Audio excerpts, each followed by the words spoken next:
Awesome. Hi, everybody. It is Tuesday, July 11th. This is the meeting of the Multnomah Neighborhood Association General Meeting. We just got done conducting a board meeting at 6 o'clock, and so for the first time we're sliding into the general meeting and ready to rock and roll. Let me do this first. The agenda for our tonight's meeting is located at the public folder at our website. So you're welcome to download that. But in lieu of that, I can also say that our first things that we do is say welcome and thank you for being here. Second thing that we do is we confirm the agenda and the minutes from the last meeting. And then from there, we go into any officer reports. And then we've got a lot going on as far as committee reports that I need to get to. And then we have some guests and such like that. So we, first things first, the agenda is in the public folder. And I'll pull that up here. If you give me 20 seconds, I can pull that general meeting agenda up so I can see it. Apologies for the delay.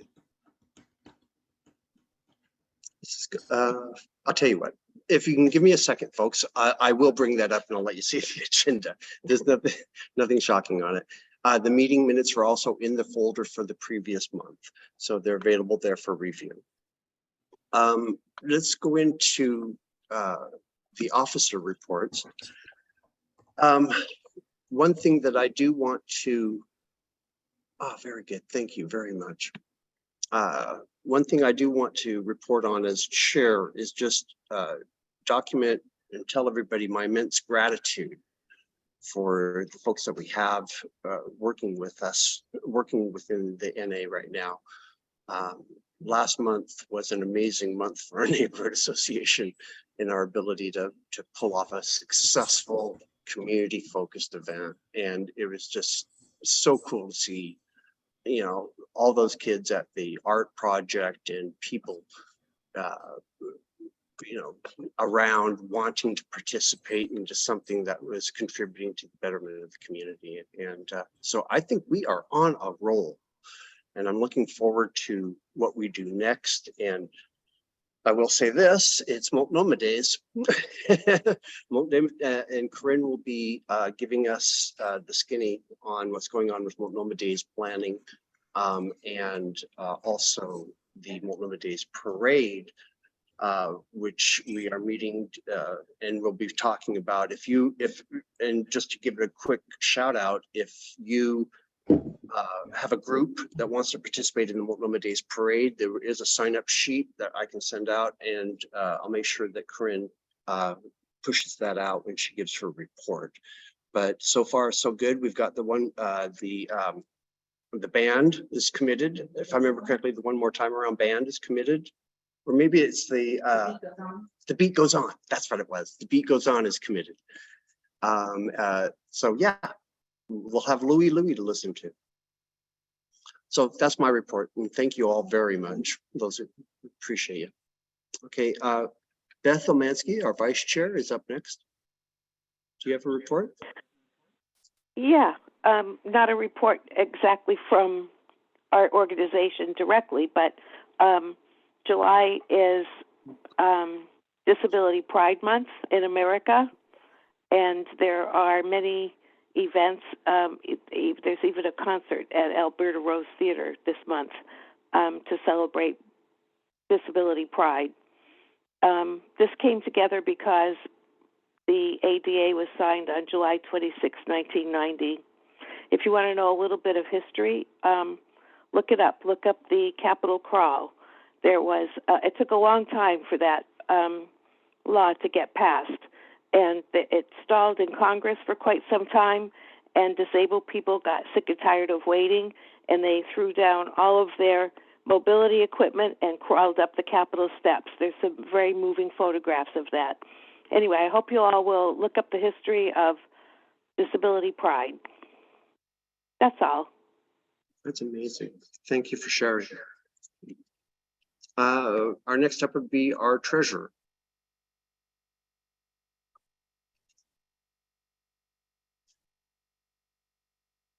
Oh, I I'm just sorry. put a cookie in my mouth. Sorry. No report today. Okay, and last but not least, our secretary, Julie. Nothing to report. Okay, come here. Oh, my goodness. No, I didn't do that. Yeah, I did. This is awful. I shouldn't be multitasking like this, but I have to do it. Okay, next up. Let's get into committee reports. First and foremost, I want to bring attention to, didn't I ever did in the agenda, what do I have first? Community events? It was Officer Derry, which is here, and then community. Okay, thank you. Okay. I know that Patrick followed up, but I don't think we heard back for a police report this afternoon. A shout out But I to have our, I have a report. Go ahead. If we're on the Public Safety Committee reports right now. No, ma'am. No, Okay. ma'am. I'll make sure that I understand. yeah. But what we'll do is, what I do want to say is that we are doing the police reports, interactions with the Portland Public Police now pretty much every month. And Officer Derry unfortunately was not here this month. And we did reach out to two other alternative officers that are available, but we haven't heard back from them yet. Patrick, our was working on. Yeah, Okay. Sergeant Oliphant was also out of town this month, so, and I'm assuming the other person's probably on duty and protecting us. Very cool. Well, that's some good stuff. And I really enjoyed them coming here. It gives me a nice new perspective as I drive down and I drive by them, you know, especially driving by the MAC and seeing them parked there. So good stuff. And thank you for your work on that, Patrick, and getting that arranged. But we'll get that covered at the next general meeting for sure. Can I just make one announcement, or just a sort of yeah, go ahead. Officer Derry mentioned that the traffic cops would be back in service, and I don't know if anybody's been listening to the news, but traffic stops are up, citations are up. Not that we want to get them ourselves, but I think it's a marker for increased public safety on the streets to try to reduce the number of people speeding and going through red lights. So I think that's a good thing. So if we have a way to acknowledge that, thank them, or just be aware of that, I think that's a positive move for Portland Police Bureau. Agreed. Thank you. Let's see here. So let's get straight then to, seeing that we have a little bit of extra time now, let's go straight to community events and we can talk about what we've been doing this last month and where we're going from here with community events. So Corinne, is she on here? Thank you. Yep, I'm here. Thank you, Moses. My name is Corinne Wallace. I am the Community Events Co-Chair, Community Events Committee Co-Chair, along with my partner, Pam Fox, who is here on the call. Okay. Pam and I'm just going to recap our small grant project that Pam and I kicked off I think we submitted the application in November of last year, and just share some high-level bullet points. And Pam, jump in if I miss anything, or take over when I on whatever I forget. But Pam and I applied for a Civic Life small grant for $3,000 at the end of last year with the goal to bring the community together. We wrote out about 5 goals in our grant process that we wanted to achieve, and I believe we achieved them and more over a series of events. I'm talking at a meeting, so you don't have to wait, okay? The goals were build community among a diverse cross-section of our neighbors, to improve our outreach within the Multnomah Neighborhood Association, create art in public spaces, which we did by putting the mural on the ground, and they're looking forward to what other projects we can do in addition in the future. Provide an inclusive art form to reflect the message of a community of artists from diverse backgrounds, abilities, cultures, heritages and ages. And so that's part of the bringing a diverse group of community members together and that expression of art and putting it on display in our community that's has, you know, access to anybody who's using that space, coming and going through Multnomah neighborhood. Participate in a city repair project, which we did. City Repair was a great nonprofit organization that kind of walked us through this process from start to finish. And we met some great community partners in neighborhoods throughout the city that will, you know, relationships that we've built that we will lean into in the future when we do more projects. Include an education about pedestrian safety. And with that, connect residents to local government with examples of PBOT to have their voices heard when it comes to walking, biking, and rolling in Southwest Portland. And we did this over a series of events starting in March of this year, where we did a kickoff event at Level. We partnered with PBOT and Southwest Strolls through the Capitol Highway Activation Project and hosted a kind of an after tea party at the Multnomah Arts Center on April 1st on their first Southwest Strolls event. We partnered with Solve and did a couple Solve community cleanups and partnered with the Business Association and their Earth Day promotion, all while communicating our goals about this project and trying to build our network of volunteers to execute the end project, which we did on June 17th, and also to let people in our community know that M&A is here and we're here to serve our community, and we want to find out how we can effectively serve our community. And then we had, what was our other event, Pam? We did the bioswale or the rain garden painting. We partnered with BES on pulling together that project and put some stencils on the new rain garden facility outside of the post office. And was there one more, Pam, that we did beforehand? And then it all came together on June 17th. We, throughout this process, took feedback from the community on what art they wanted to see reflected on the mural or in the mural on the street. We put up whiteboard posters in front of Neighborhood House. We talked to people at Meals on Wheels. We talked to people at parks. And then we also did that open forum here in the general meeting and got some really good feedback.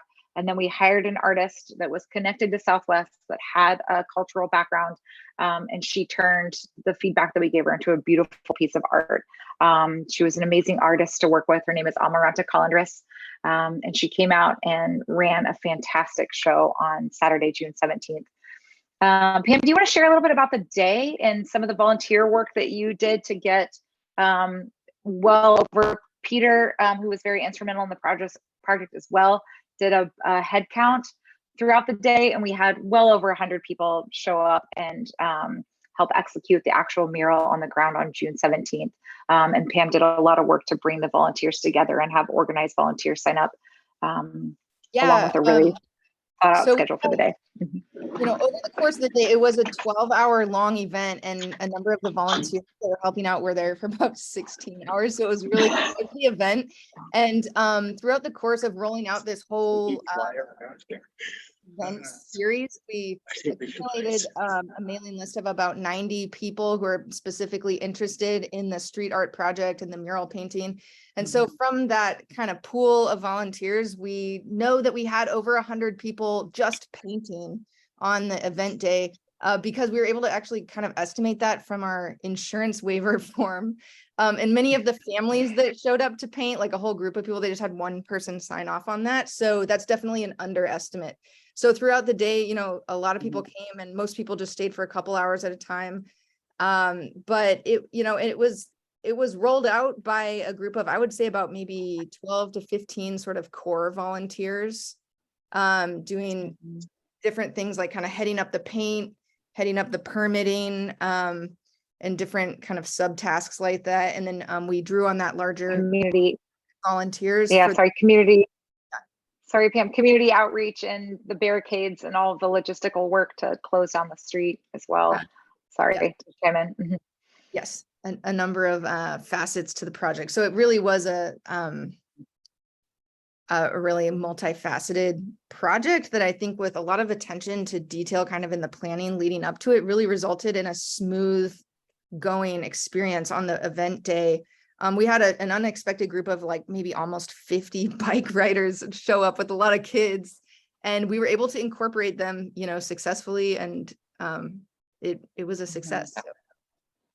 And we've heard like glowing feedback from the people who were there the day of, from feedback that people have shared with the business owners in the village about how thrilled they are of how it went. We've received emails from community members. It has been across the board a very well received project that I think resonated, and there were ripple effects throughout the whole neighborhood for that week or so afterward of people glowing about the project and how cool it was that it came to our community.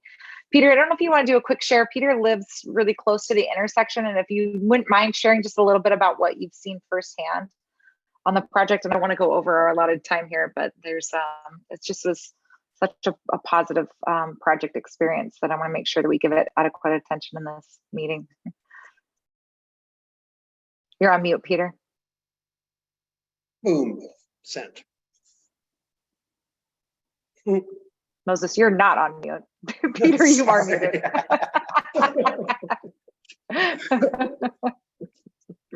We lost him. Peter looks like he's frozen, so I'm just going to talk until he jumps back on. But we applied for a $3,000 grant. We spent all of it. We also received donations from businesses in the community, discounts from paint vendors. Miller Paint gave us a discount. Home Depot gave us paint supplies. Trader Joe's donated bananas.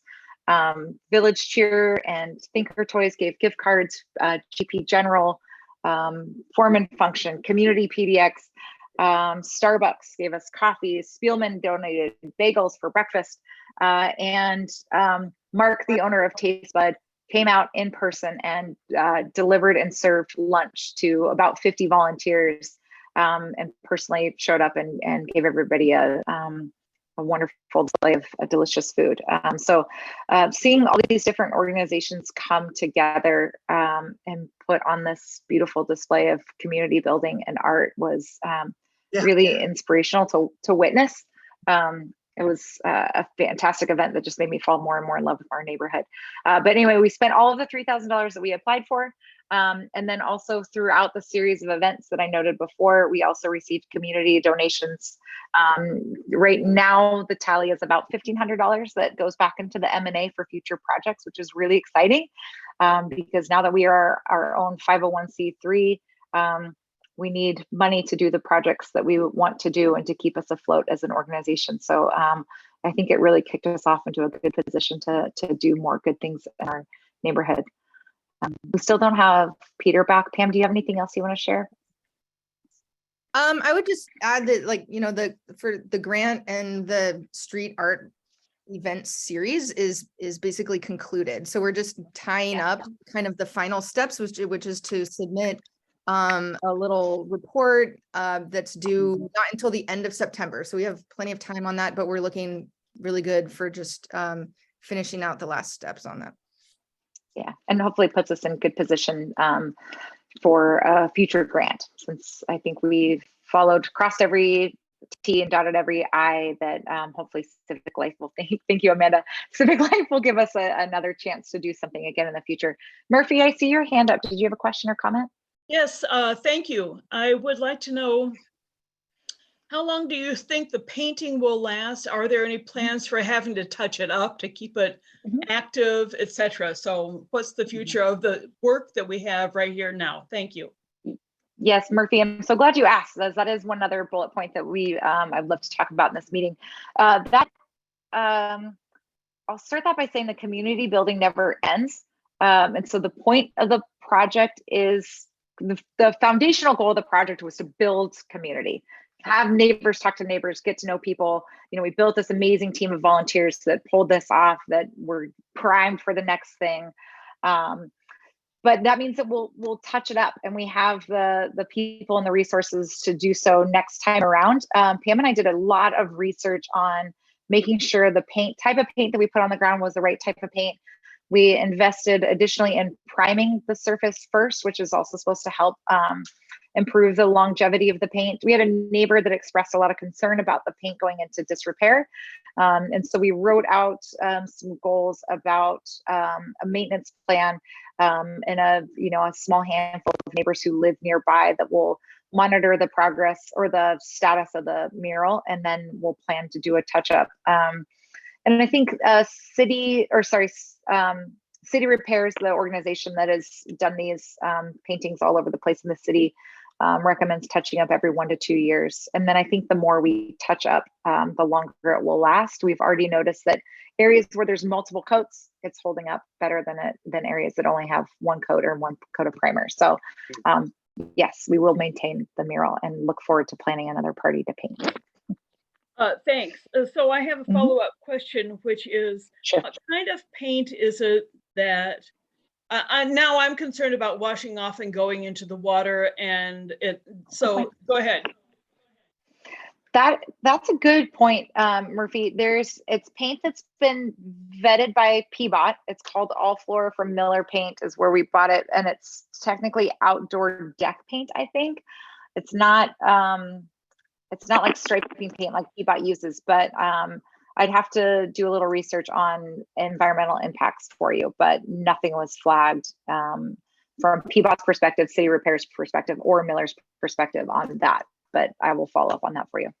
Yeah, don't worry about it. I was just pointing it out, Okay. and if you had an answer. And then, do you have any plans for a different intersection, whatever next time means? I saw the intersection that you did, but it's up there and we're down here. So, what do you think about next time? Yeah, so our original plan when Pam and I wrote the grant out, the application was to do 2 intersection murals, one on the north side of Multnomah Boulevard, leading from the business district to Gabriel Park, and then the other one on the south side of Multnomah Boulevard, kind of leading a high pedestrian traffic street towards Spring Garden Park. And that intersection is getting some attention from PBOT, which is great. And I think they have some ideas in mind on what to do with that intersection. And we wanted to give PBOT that opportunity to do that first. And then when that job is complete, we'll come back through and reevaluate. We also had a visioning walk or an imagination walk in our series of events planned, which I mentioned in our board meeting, got rescheduled because we wanted PBOT to be present for it. But we want to get additional community feedback on what is next. What would we like to see done next and where in the neighborhood? And then also not necessarily limited to murals, but different project improvements or murals, not necessarily on the street, but on the wall, in the village, off of Barber, Capitol Highway. There's multiple locations that people have tossed out. And we have a informal, I don't think it's really a public map, where we've started to document some of the ideas that we've heard, but that's an event that we would like to hold at some point with this community, is get some ideas from everybody in the neighborhood to see what they'd want to see happen next. Yeah. I'm so preferential to our next project being at 35th and Falcon. That's the hope. Yeah. I think that's just a primo location for it. And so we'll see how it goes. I know that you've got that on your radar. Yes. Yeah. Corinne, am I on the agenda again? Yes, you are. And it's for the Multnomah Days. Let's talk about Multnomah Days because that's happening. Okay. Got it. Real quick, Pam, is there anything else you want to share before I move on to Multnomah Days? Not on this topic, but before we move on, I might just suggest, but while we're using the rest of our time, we might want to just say something about Sunday Parkways, because our next meeting isn't until after that event. So we can just say something about that as well. Okay. And I don't know if is Stefan on the meeting? Okay. I'll talk about Multnomah Days and then I'll talk a little bit about the Sunday Parkways, segueing into transportation. Okay, so Multnomah Days, one of my goals has been to partner the Multnomah Neighborhood Association with the Business Association. We started doing that last April with an Earth Day event that they decided to kick off. And we helped with the solve cleanup, and we did a second annual this year. And we've had such great partnership, and they wanted more help. And so we said we'd help with the parade. And so the M&A and the Multnomah Village Business Association is collaborating on bringing the parade back this year after being on a 3-year hiatus. We've got a great subcommittee team of people who are leading it. The lead is, her name is Dana, and her sister are championing this project. And she has experience doing the Rose Parade. So they've got parade in their past, in their history, their experience. And so they're doing, they're Multnomah neighborhood natives. So they know the passion for the parade and for Multnomah Days. And it's going wonderfully. A couple of changes that we have this year are that we're not going to do autos. So no cars in the parade this year. And it's mainly driven out of safety. And since the parade happened more than 3 years ago, they did the construction on Capitol Highway. So there's more bump outs on the intersections for sidewalks. And so there's just, the pinch points are too tight for it to be safe to have cars and people watching the parade. So no cars, but that means that candy can be thrown safely and not have to worry about kids hustling out in front of a car. I posted in the chat a parade participant registration form. So new this year, to make sure the parade stays within the hour-long perimeter. So the parade, the Multnomah Day starts at 9 a.m. Booths will be set up. Parade starts at 10 and then stops at 11. And so we're putting a little more organization around the parade than I think has historically been done. And it's to keep the parade into that hour time slot. So then vendors can, who are paid for their spot there, can do their business throughout the rest of the day. So Multnomah Days will be from 9 to 6 and parade is from 10 to 11. And so we have a parade participant registration form and I dropped it in the chat. If anybody wants to sign up to participate, we think we have about enough time and space for about 35 to 45 participants. Do I have that right, Julie? From what I remember? Yeah.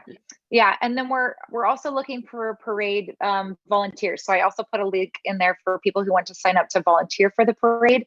We'll need some kind of block monitors to keep people, from crowding the parade space, people at the beginning of the parade to help launch it and people at the end of the parade to help close it out. And then also on that form is just Multnomah Days in general, volunteer support. The Business Association puts this on, but they're all business owners who need to support their businesses on a busy day. And so any help that they can get from their community is beneficial. So take a look at those forms and drop your name in where you can help out. It would be very appreciated. And then feel free to share those forms out widely. I believe if they're not on our website, they're on the Business Association website, and I'll make sure they're on our website after this meeting. We have a Grand Marshal, which, Julie, is it public? Can we share that? Moses, is it public? Can we share it? I think it's okay. We're confirmed. Okay. Yeah, we're confirmed. Okay, so it was in the beginning of the parade planning, we talked a lot about things that were important to the neighborhood and things that brought a lot of joy to people in our community. And somehow Brooks, our UPS driver, got brought up, and I cannot tell you how many people were like, yes, Brooks, he is the man for the job. And he agreed to Grand Marshal the parade. He joined a meeting last night to talk about the planning.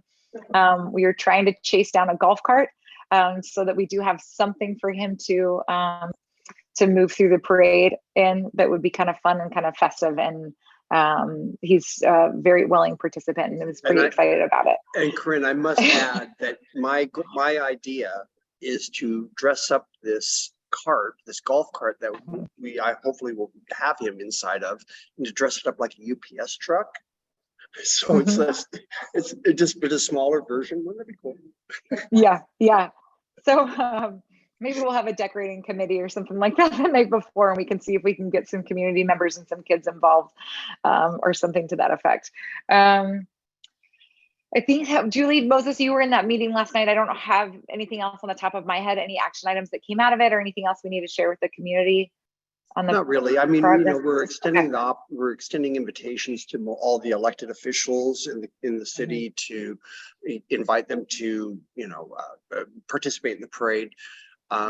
Also our Congresswoman Suzanne Bonamici is going to receive a letter. Point being is that we're trying to not have political. If they're an elected, then they can get a parade entry. But otherwise, no campaigning. No campaigning. There you go. Yeah.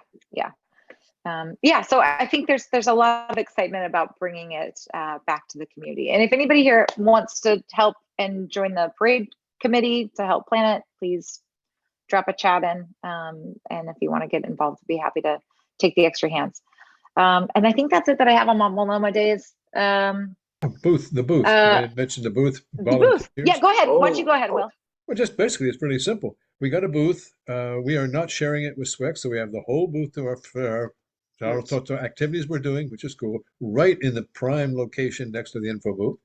And we need people to volunteer, 2 people per shift in 2-hour blocks, starting from 9 and ending at 6. So we got 2 people for 9 to 11, 2 people from 11 to 1, 2 people from 11 to 3. I'm saying 1 to 3, and then 3 to 6, actually, winding it up, which is pretty quiet time. So that's 8 people, and a couple in the beginning, we'll share with the info. It's kind of fun if you want to help people find things. We got 2 people, non-board volunteers, and we'll do a similar sign up to the parade sign up, so it's an official part of the event deal. But it's a pretty cool operation. And we have all the materials. We finally got a booth, which is cool. Hey. Thanks, Will. Very cool. So what I love about this is, Corinne, I just got to say this. What I love about this is how this is the first time, I believe, ever that the Multnomah Neighborhood Association has been this actively involved in Multnomah Days, to the point where we're having not only a booth, but we're also doing the parade.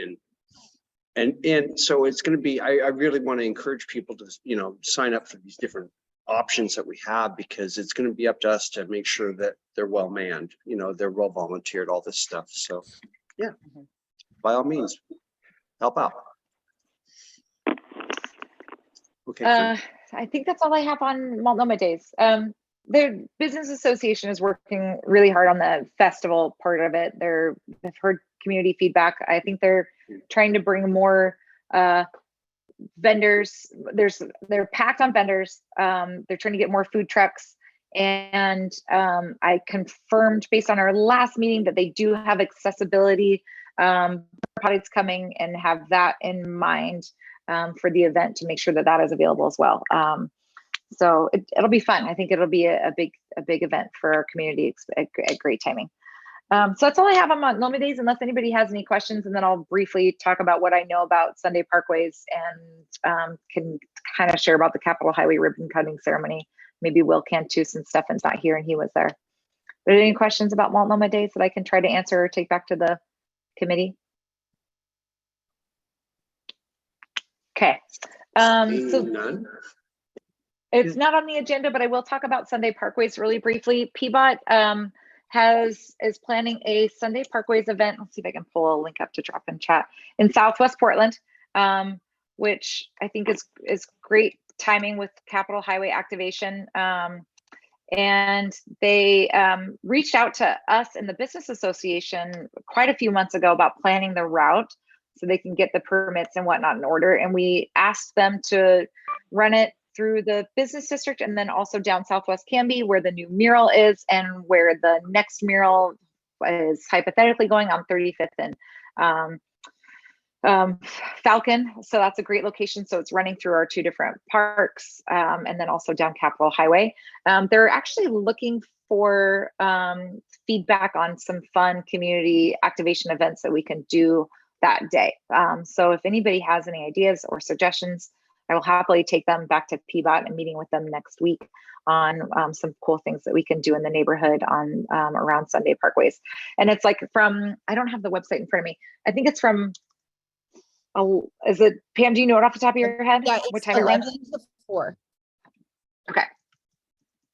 I'll drop a link in the chat. One idea is, I know what day is it? It's on September. It's, thank you, September 10th. Yep, Yeah. Sunday. I know Your that. Sunday, second September mic, 10th. Julie.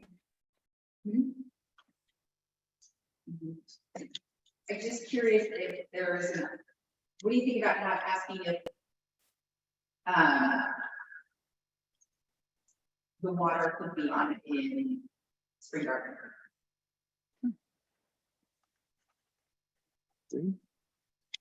Another thought I had was we could also maybe have a lemonade booth or some sort of a booth serving the bicyclists. Yeah. You know, kind of Okay. cross promote. Supported. I like it. Yes. Okay.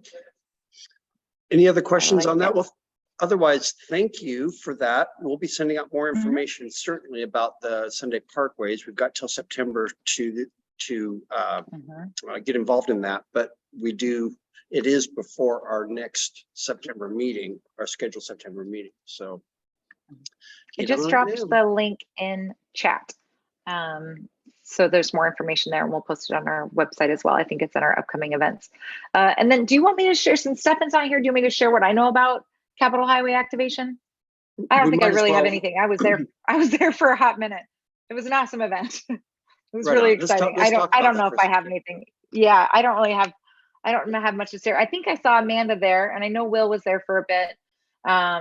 It was a great event. There were a lot of people turned out. A lot of the local advocates for transportation showed up to speak. I wish they would have kept the road closed because they still had cars funneling through two different areas of people. It was just kind of an interesting scene. But it was a wonderful and exciting event for our community. And I think there's a lot of excitement around it being open, but that's about all I have to share. I do know that they're doing another Southwest Strolls event on the first Saturday next month in August to continue that activation of Capitol Highway. That's about all I got. Hey, Corinne, Peter, yeah. Mhm. does PBOT have a deadline on establishing the route or taking suggestions for the route? For Sunday Parkways? For Sunday Parkway, yeah, sorry. They did that. Yeah, we talked to them about that like Long ago. long time ago. Yeah. Right on. Did Murphy have a question? Sorry, Pam. Hi. Okay. No, I don't have a question. I just wanted to say that I'm happy that I would add to your report that Mangus Maps showed up with a well-written speech, and now he's running for mayor. And Chris Lyons and Marianne Fitzgerald, who, if you'll pardon the pun, did the lion's share of the work over the past 30 years. And they should really be remembered. And I want to applaud BES and all the work that they did with the planning, because my house is one of the houses that floods, which is part of the reason why the stormwater things got fixed. So I think that it's altogether a good city project. It took a while once they got going to get all the departments together, but for so long, the city was very siloed, and this was a first project 5 years ago where they started to cross coordinate, and I applaud them. I think that they did a very good job. Right on. Good. Thank you for sharing that. You know, I can add, go ahead, Will. I was going to say, add to the nature of the project. It was a very good event. They didn't have a microphone, so people kind of clustered around. I was trying to avoid COVID, but I was right up there in the thick of it and didn't get COVID, so that's cool. But the main thing was, it was a community event. There were local people who had really put out a lot of work and time. Amanda is certainly one of them here, and Marianne, of course, and Chris. But this was a celebration by the neighborhood. This entire project was in our neighborhood, which is a pretty cool thing. So I think that was a lovely event in that sense. It was people celebrating the people, and it was a great event. Very good. You know, just to give some personal comment on that myself here. Back in 2014, when I was previous chair of the neighborhood association, I was the one that established the subcommittee that appointed Chris Lyons as chair of the Capitol Highway Project Committee. And back then it seemed so far away, but there had been some forward momentum with it. And that's why we created the committee to coordinate those efforts. What is it now? 9 years later, it took that long, and Marianne Fitzgerald, I happened to notice, I read the original letter that she sent to the city of Portland proposing these changes from 1998. You know, so this has been a 30-year process to get something this fundamentally important to our neighborhood in. And I'm really proud of our neighborhood association for playing a role in that. Chris Lyons has done a fantastic job keeping track of it all after all of these years and advocating for it. And then of course, Mary Ann for her continued efforts with it also. And now I walk, every time I drive down that road, I see at least a handful, if not dozens of people walking on the sidewalk, going out for walks, and it's safe, you know? I love that. So I echo your comments, Will and Murphy, that, you know, this was a community effort, but there are a few people that we got to give them a tip of the hat for sure. You know, Chris Lyons and Mary Ann were just advocates for this for so long. Go ahead, Murphy. And least we forget ODOT and the feds, because if it wasn't for the feds, we wouldn't have the sidewalks that we've got. They picked up the 90% of the bill. Thanks. So, you know, your dollar at work, right? That's all I'm saying. Amen. Your dollar at work. Well, so yes, we have that now. And so think about those two folks and all this time that it's taken as you drive up and down there to go to McDonald's. And at least the water has a place to go to now. That's huge. It'll be interesting to see how those stormwater reciprocals work when we have a good downpour. Okay, so let's move on from that. Beth, as our chair of the safety committee, would be up next. Yeah, I just wanted to say that I've been working with Jane from the Headwaters Complex. They've been having some problems with crime, and we are organizing an event for a police officer to come out the last week of July to speak to the residents and give them the do's and don'ts about what to do regarding crime in their complex. So that's another way that we are reaching out, trying to make a difference in the community. That's all for now. Well, except to say, it is very difficult getting police officers to, you know, to be nailed down to come. They want to come, but they are so swamped and so understaffed, and it's a big problem. So we appreciate the work that they're doing. They are overloaded right now. Yes. And you know, and Officer Derry, I was just been so impressed with him in his bluntness, but yet willingness to interact with us and take questions and be realistic with his answers. You know, that's all you want. You just want them to be honest.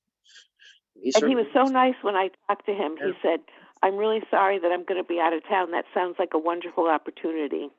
I was kind of surprised by that. I thought, oh, they're going to think this is just one more thing on their plate. But no, he was very gracious about that.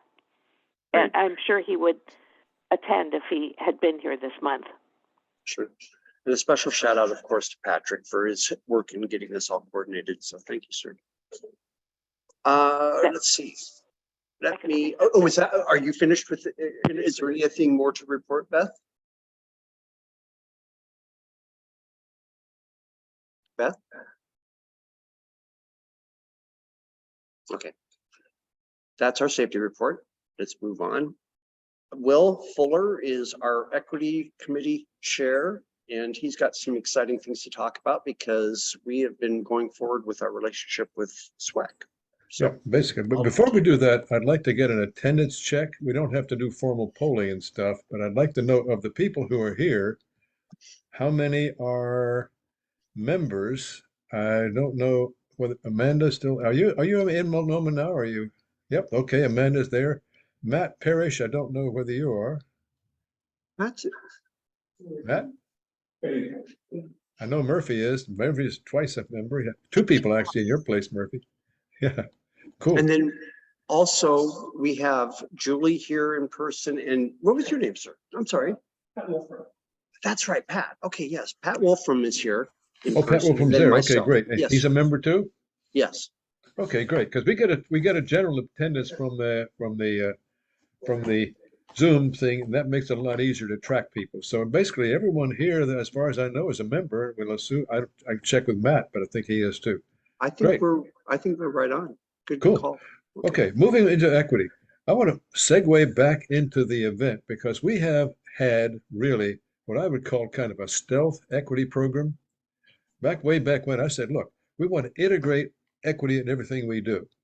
And so there's no big special talking about this and that. The other thing, we talk about an equity lens being a natural outgrowth of what we do. So the projects that we just talked about, the great events, are equity projects as we define and redefine and broaden who is in the community, which is a big important thing.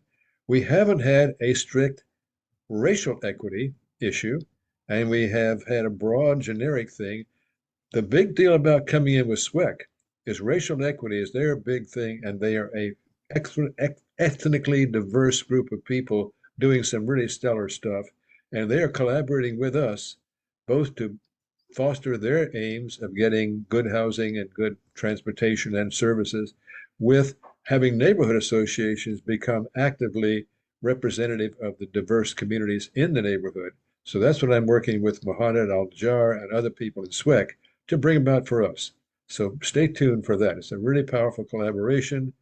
They're rededicating to their main core missions, and we're their newest member to do it, which is cool.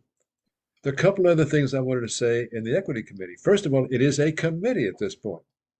Beth Omansky is now an official member, so I'm not a committee of one, which is an important thing. The other thing that happened is we met as a committee, called the meeting to order, did the reports and so on, and voted to add the word accessibility to diversity, equity, and inclusion in our bylaws. So whether DEIA or IDEA, if you want to do it that way, but accessibility is written into our bylaws as a definition of the areas for equity, which is an important thing. Accessibility is a physical thing, a lot of other stuff. But the basic story is our equity program is integrated into our other programs in a very organic way. And you heard what the purpose was of the paint project, all our other projects. We think in terms of who could be at the table that isn't. How do we reach out to people we don't usually reach out to?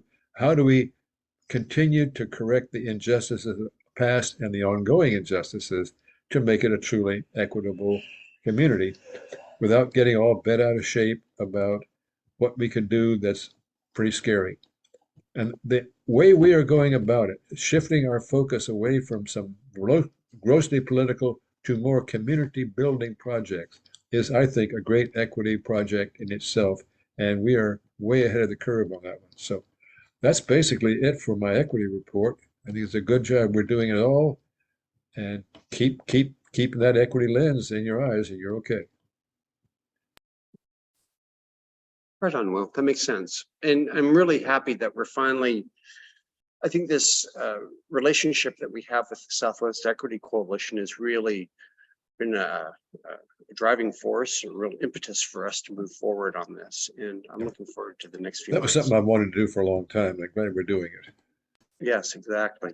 They are an effective political group, by the way, and they get the benefit of neighborhood associations, which have official recognition with the city. So when they bring something to the city, having a neighborhood association help is a boost to their work, our work. We are part of SWEC.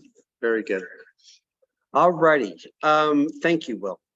Last but not least is the final report, is the report from the Bylaws Ad Hoc Committee.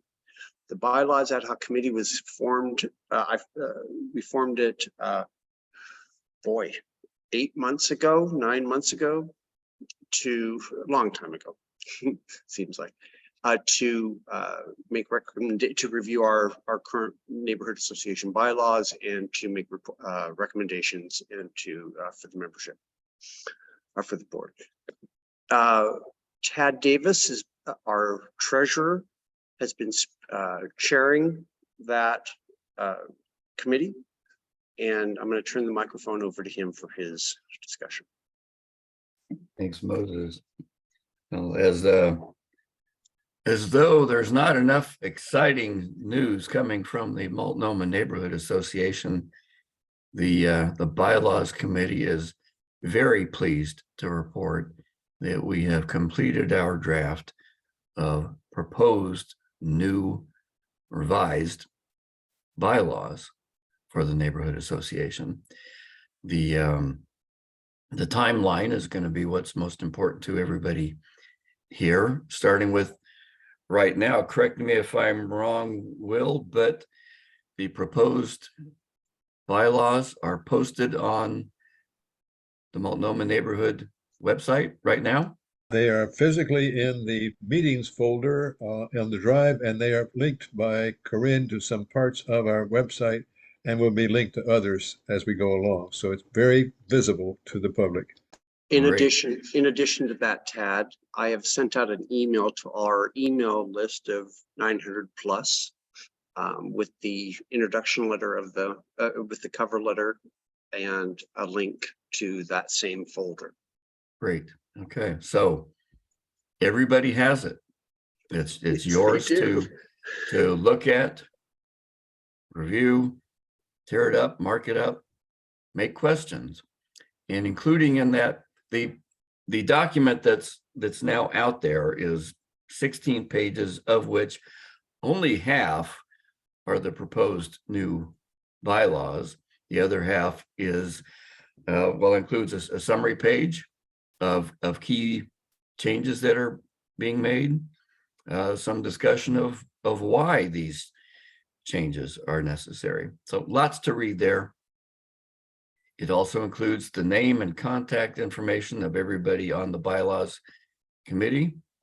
And we are very happy to take your questions about what something means and why we did it, all of that. The timeline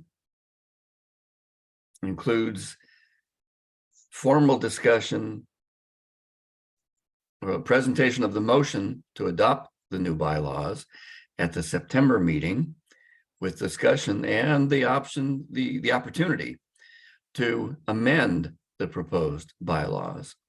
But we will not be voting on the new bylaws until the October meeting, which is the annual meeting, the same meeting at which we will be having our annual election of officers and board members.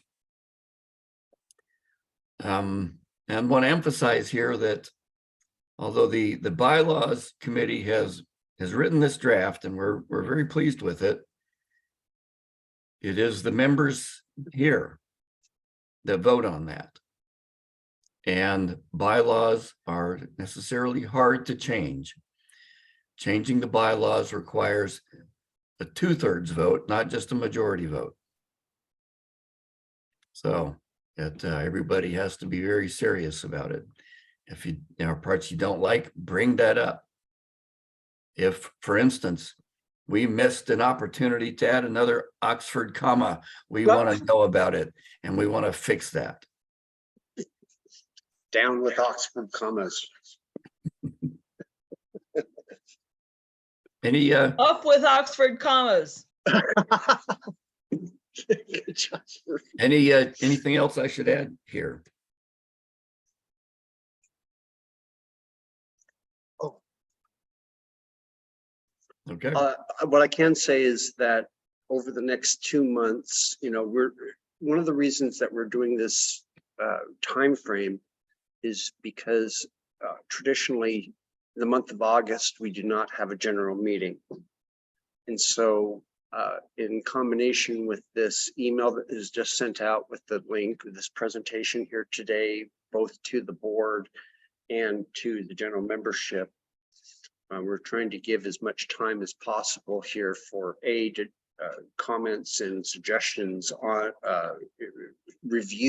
basic review of the bylaws for everybody. Be enough time for amendments to be proposed if needed. And that would be something that would be, and all of that would be voted upon at the November meeting. October. October, did I say October meeting? Pardon me, the October meeting. I'm getting my months mixed up. August, no meeting. September, motion made. October, vote of the bylaws. Correct. Okay, Yes. very good. Thank you. Thank you for that. Patrick, go ahead. Yeah, thanks. And thanks, Tad. I want to pose a question / comment directly to the committee, but I wanted to clarify my very, very quick reading of the summary so I understand and can pose my question appropriately.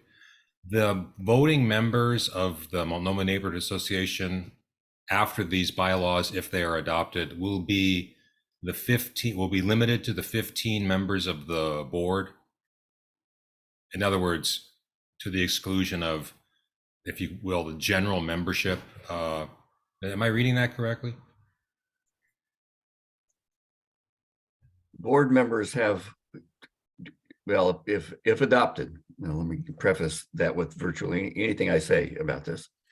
But if adopted, yes, the board members are going to have voting right for most, let's call it, business decisions for the association. But as it states in the summary, all of the members still have the right to elect the board members, to amend the bylaws, and even to vote on dissolving or merging the neighborhood association. And well, thanks for asking this, because an important thing to remind everybody is 15 board members is the max. We are encouraging people to get involved, to become board members, to have a vote. That's fine. Patrick, does that make sense? Or are we on the same Yeah, I page? mean, I guess you could kind of tell where I'm going with this question, which is, Sure. it's sort of a representative form of government, but like every representative form of government, there's always a lag between what the general membership or the community wants and any sort of changes in the representatives. So a lot can happen before these relatively, fundamental changes you suggest can happen. I mean, I don't think anybody's looking to dissolve the board or vote out members, but once the board of directors is elected, are they, just like any elected official, are they obliged to represent, or are they just making decisions based on their knowledge, their opinion, whether or not there's opposing opinion or a general consensus in any direction? Very much. I guess it's my fear, and I didn't want to get into this too deeply right now. My fear, it feels a little undemocratic to narrow the number of decision makers in a neighborhood that's got hundreds, if not thousands of people. Now, most of them don't show up, right? That's true. But they're nonetheless affected by the decisions of the board or the neighborhood association. And essentially they will have a proxy voice, but not a direct voice. So that's my question, I guess. And I can pose it a little bit differently and allow you to have a measured answer to it. Well, I think, September. agreed. I think those are going to be questions that's going to come up as we debate this. Absolutely. So let me move on. I've got 3 other people with questions. First up, Will. Thank you, though. Okay, just basically it was echoing the concerns that Patrick had are good ones. In my experience, we're moving from, I would call, direct democracy to representative democracy, just as you said. In my experience, what's happened in practice is that the neighborhood is not necessarily well represented by the people who show up at a meeting. They can be a group of people with an axe to grind. They can be people who have nothing better to do on a Tuesday night, so they just come in and do something. It's a tiny number. There are actually 5,000 households in this area, roughly, maybe more. Most of them don't get involved directly. I think it's beholden on the board to reach out to neighbors, to have forums, town halls, coffees, whatever, to keep their hand in and their finger on the pulse of the neighborhood. And because there's a continuing body of people at each meeting, which is the board, they build up a corporate memory and a understanding of the issues that makes them, if they do it right, more representative members of the community. It also can become a cabal or a clique, and this is one of the debates we're dealing with.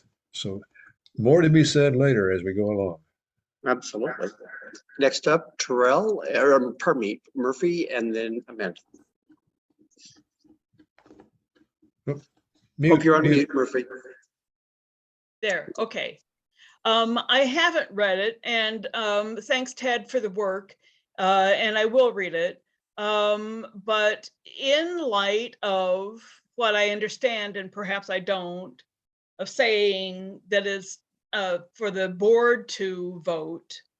Well, my question is, you know, a lot of times we don't have 15 members on the board. What if, like 2 years ago, when we had 3 members on the board?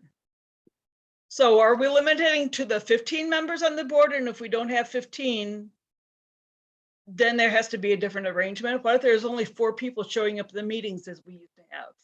So I'm just putting it out there. I will read the bylaws. Thanks. Thank you. Those are valid points, Murphy. Amanda? So as a nonprofit, we are not allowed to have direct representation. We're not allowed to have all the members voting. That doesn't comply with Oregon nonprofit laws. And as to having only 4 members of the board, this is really why we need more people to run for the board in October. If you want to be a voice, then you run for the board. If you want to have a vote, you run for the board. There is an option in the proposed bylaws for a straw vote of members to find out the sentiment of the neighborhood. But you know, if you have a long-term interest in helping to guide the Multnomah Neighborhood Association, then you ask to be one of those 15 members of the board. And, you know, as you say, Murphy, we haven't had that many members before. So there's plenty of opportunity for a very diverse membership of the board. And in fact, the bylaws call for reaching out to make sure that we have representation both geographically and in other demographics in terms of age and income and other things, so that the neighborhood association becomes more representative of the entire neighborhood. So Patrick, I hope you run, and I hope everybody who really is committed to being part of this neighborhood association, and we've heard so many great reports tonight about people who are working so hard. So just be on the board, you run for the board, and every year the board changes. So every year the entire board is up for re-election. So if you don't like what the direction that the board has been going, then you have every year an opportunity to vote them out and get yourselves or somebody else in. Very good. Thank you, Amanda. You know, this will be a fun discussion over the next few months as we go along. You know, the members of the bylaw committee really did this thoughtfully. That's one thing that I've been very impressed with, is the thoughtfulness involved here for our keeping respect for the membership, but yet being understanding of the current situation as we are as a 501c3. You know, so I think we've come up with a very good balance to empower the members, but yet to also be in compliance with the state law as a 501c3. So good stuff. And we'll be sending out many more emails about this. I guess, just in summary, go to the links, study download the bylaws, take a look at them. And let's start talking about this over the next 60 days and go from there. But do be prepared though for a vote in October for this. But a formal motion will be made at the October meeting to allow for the 30 days. September. It's a, gosh darn it, you know what I meant. Sorry, September. Okay. So any other last comments on the bylaws? I think we've got them out here. They're out in the public, out in the public now through the emails and through the postings. Yeah, cool. It's good stuff. I agree. Let's see. There's only one last thing. There's no old business per se. There's no new business. Nothing that requiring a vote of the general membership at this moment. The final part of the agenda was the confirming the agenda for our next meeting.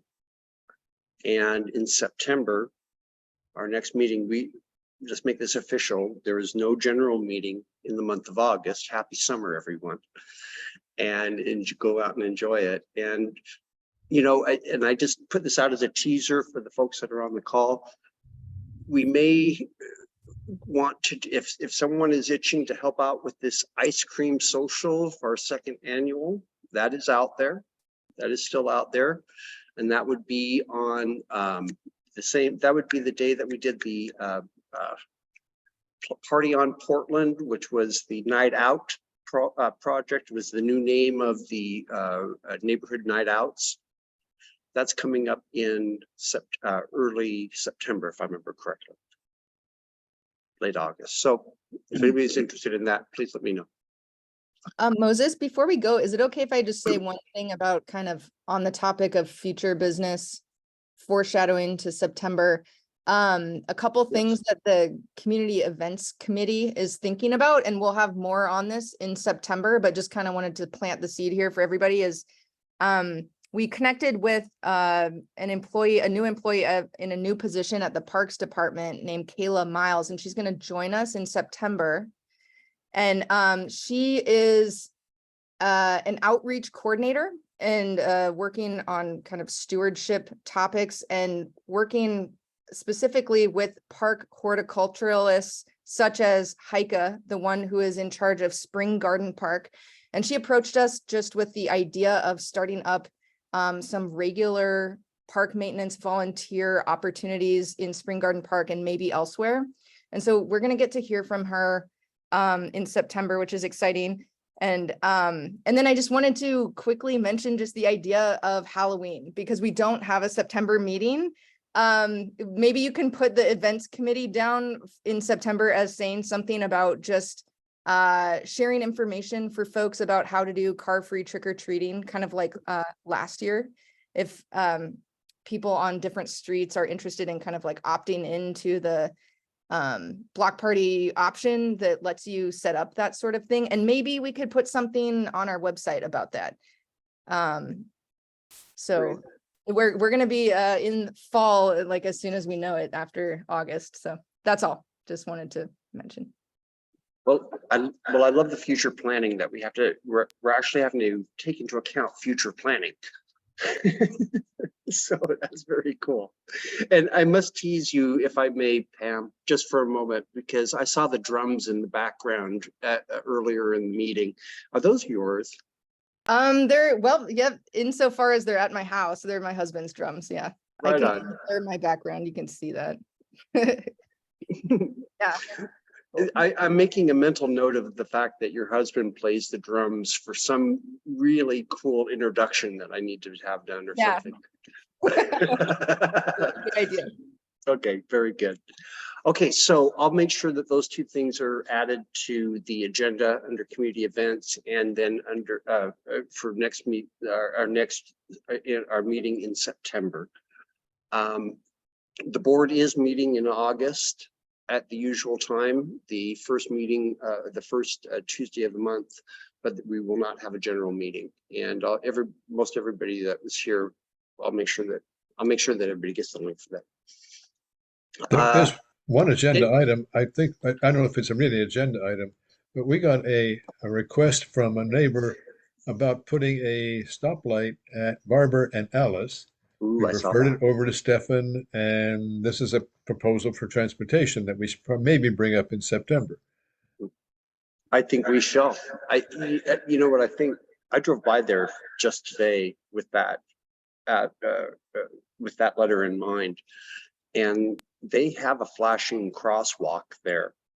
But that flashing crosswalk, I didn't actually go there and interact with it to see how prominent the lights are, and I think the biggest challenge is that it's on Barber and they're going 50 coming down, and they see those stoplights or the pedestrian lights, they're not reacting like they should. Yeah, I'm happy to, from my perspective, I think that's why we're here, is to advocate for this sort of thing. So it'll be interesting to see where we go from here on that. We'll follow up, and I'll get Stefan. Oh, if I may, one more, I just thought of this. Sure. Organizationally, we don't have a land use chair.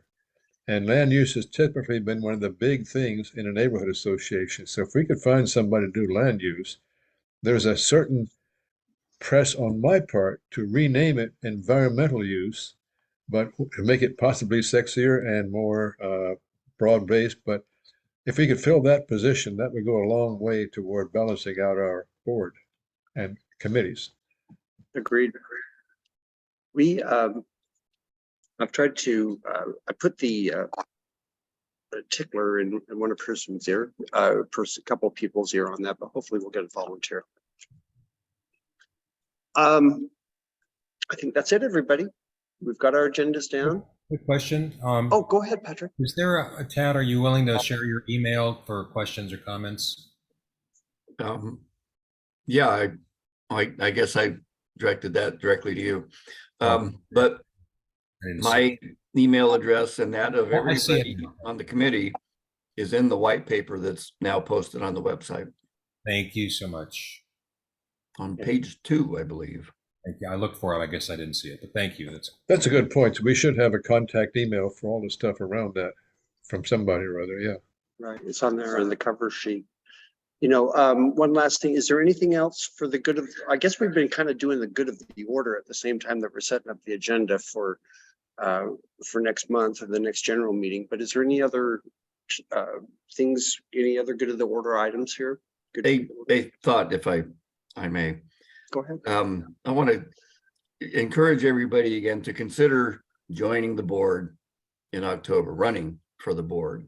And I would put it this way: anybody, literally anybody that is uncomfortable with the thought of losing their vote to just the board should consider joining the board.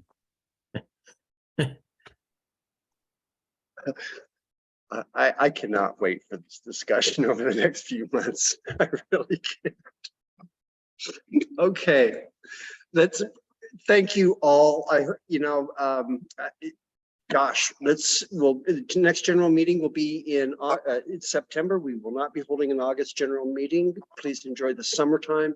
We'll be staying in touch via email and any other special notices like that. So, hey, thank you all and have a wonderful May I day. move that we adjourn the meeting? He does. Yeah, go ahead. Do we have a second? Second, third, fourth, and fifth. Awesome. Okay. I think let's vote. Yes, no. Give me a vote. There we go. Yes. There's Amanda's Aye. vote. She's gonna, I love it. Okay, good night, everyone. Thank you very much. Thanks, everyone.